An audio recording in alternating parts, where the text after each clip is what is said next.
이 세제 적격연금의 가장 대표 선수가 두 개가 있어요. 이거를 요렇게 제가 정리를 했습니다. 안녕하세요. 재무상담사 이재문입니다. 늦은 밤에 이렇게 영상을 좀 찍게 됐는데요. 오늘 나누려고 하는 이야기는요, 세제 적격연금과 세제 비적격연금을 선택하는 방법, 그리고 요새 많이 관심 갖고 있는 연금저축펀드에 대해서 이야기를 좀 나눠보려고 합니다. 오늘 첫 번째 드리고 싶은 얘기는 사실 선택에 대한 이야기예요. 이제 어떤 선택이든 첫 단추를 잘 꿰는 게 엄청 중요하잖아요. 이제 이 사실을 모르는 분은 거의 없죠. 당연한 얘기니까요. 그런데 사실 그 첫 선택, 첫 단추를 꿰는 게 어렵죠.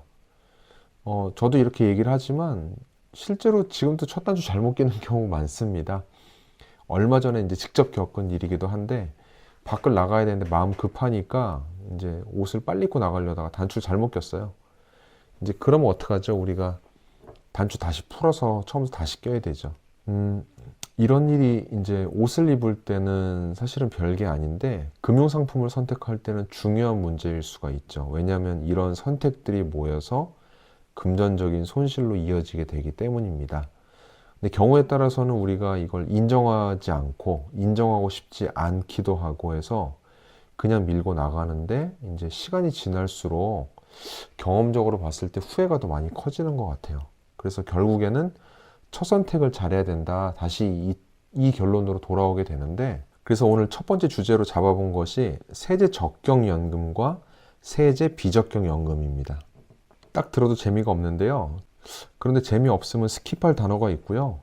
재미가 없어도 알고 가야 될 단어가 있는데, 안타깝게도 오늘 이 단어는 후자에 속합니다.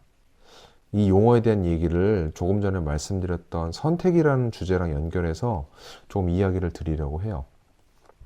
저도 이제 나이가 조금씩 들어가니까 예전에는 한 번도 생각해 보지 않았던 노후를 준비해야 되겠다는 생각이 점점 강하게 들더라고요. 그리고 직장 생활 하시는 분들은 회사에서 연봉은 계속 올라가는데 매년 내는 세금이 같이 늘어나다 보니까 아깝다는 생각도 많이 하시죠. 이제 그럴 때 직장인들이 우선순위로 많이 가입하는 게 연금저축 상품이에요. 특히 요새는 다들 투자에 관심이 많다 보니까 연금저축펀드라는 단어가 많이 익숙해졌고, 또 관심도 많이 갖는 것 같습니다. 그럼 뭐 연금저축 하면 되지 뭘 고민하냐, 이제 이렇게 말씀하시는 분들도 계실 텐데, 오늘은 이거에 대해서 조금 더 공부를 해보려고 하는 거예요. 이제 연금저축펀드 한번 예로 들어볼게요. 연금저축펀드. 연금저축이니까 당연히 노후에 대한 이슈가 있는 거고요. 펀드니까 투자에 대한 이야기도 있고, 말씀드렸듯이 직장인이 많이 한다 그랬죠. 세금 돌려받기 위해서 절세, 세금 부분까지 세 가지가 결합이 되어 있는 거죠. 이제 그러다 보니까 이 상품을 잘 활용하기 위해서는 노후와 투자와 절세, 세금에 대한 거를 전체적으로 잘 알고 있어야 그 활용도도 높일 수 있다는 뜻이기도 합니다. 오늘은 그 중에서 세금, 이 절세에 대한 이야기를 좀 드려보려고 해요. 조금 더 올라가서 연금 상품에 대한 이야기를 좀 드려볼게요. 보통 우리가 3층 연금제도 여러분 들어보셨나요? 3층 연금제도라고 해서 첫 번째가 국민연금, 두 번째가 퇴직연금, 세 번째가 개인연금. 이걸 보통 우리가 3층 연금 제도라고 하죠. 그런데 국민연금은 나라에서 이제 거의 의무적으로 가입을 해야 되는 제도이기도 하고, 여기 두 번째 나와 있는 퇴직연금 같은 경우는 옛날에 이제 회사에서 퇴직금이라고 하던 것들을 연금으로 만들다 보니까 사실은 1번, 2번의 경우를 일반인들이 뭐 선택하거나 할 일이 사실 별로 없죠. 일반인의 입장에서 유일하게 선택할 수 있는 선택지 중에 대표적인 게 이 3번 개인연금에 대한 건데요. 그러니까 내 돈 내산이죠. 내가 돈 내고 내가 직접 굴려서 노후에 받을 돈을 내가 직접 관리하는 거, 이걸 개인연금이라고 하는데, 이 개인연금이 크게 두 가지로 나뉘는 거예요. 이게 지금 좀 전에 말씀드렸던 세제 적격연금과 세제 비적격연금인 거죠.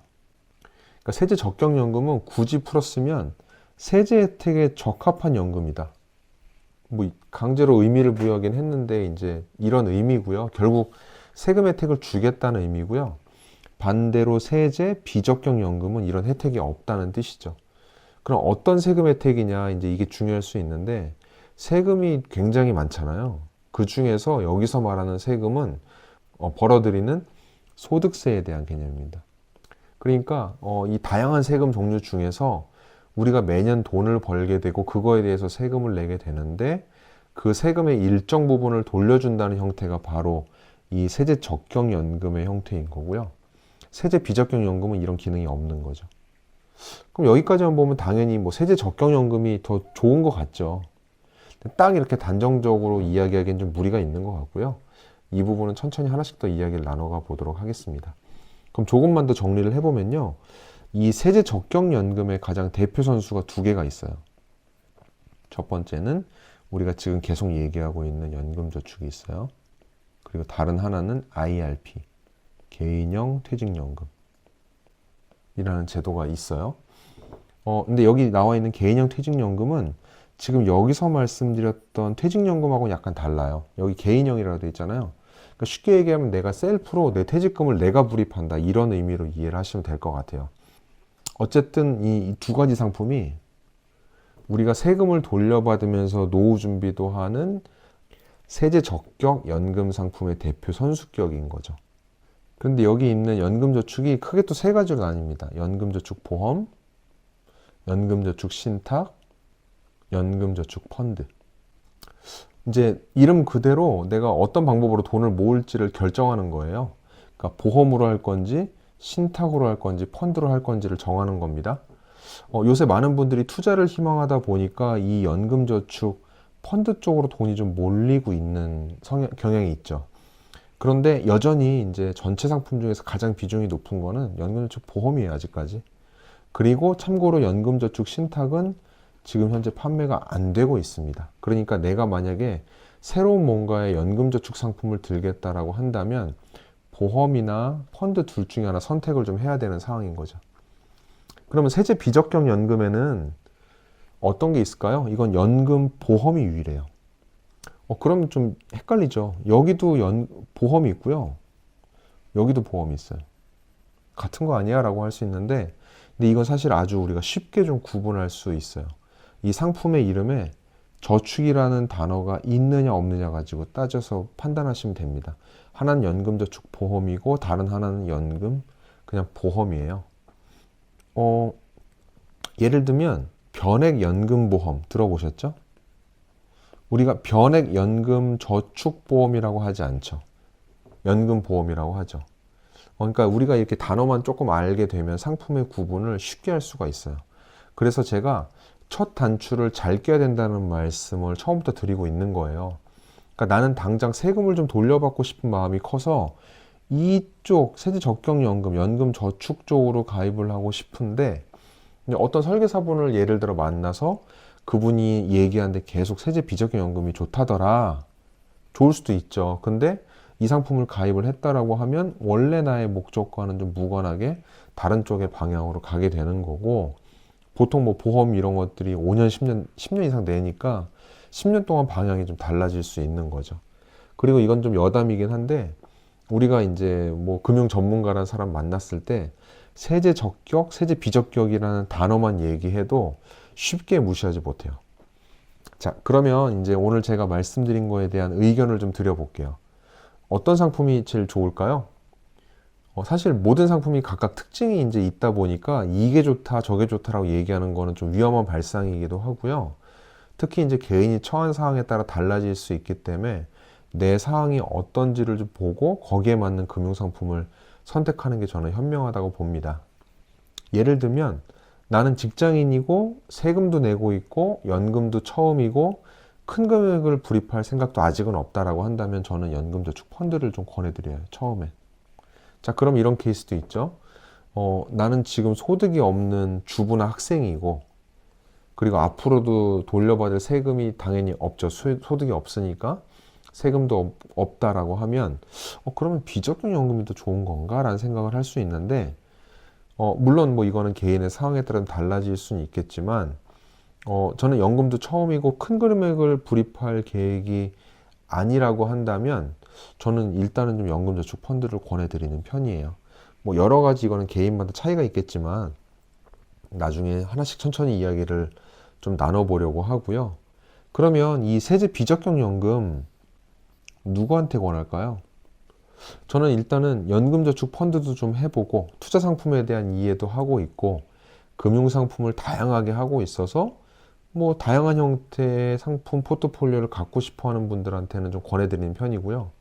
그리고 무엇보다 이제 이런 분이 있어요. 나는 앞으로 큰 부자가 될 건데 지금 당장은 세금 혜택이 없어도 상관이 없지만 나는 나중에 내가 부자가 됐을 때 세금 고민하지 않아도 되는 비과세 혜택이 있는 상품을 가입하고 싶다라고 하는 분한테는 권해드릴 수도 있어요. 이거는 이제 보험 차익 비과세에 대한 내용인데 지금 바로 이야기하기엔 좀 내용이 많으니까 나중에 또 천천히 다뤄보도록 하겠습니다. 그럼 오늘 제가 이렇게 좀 이야기 나누는데 과제를 좀 드리고 싶어요. 내가 가입한 연금 상품을 한번 꺼내 보시는 거예요. 그렇다면 그 연금 상품을 보고서 내 상품이 세제 적격 상품인지 세제 비적격인지를 한번 좀 체크해 보는 걸 권해드리고 싶습니다.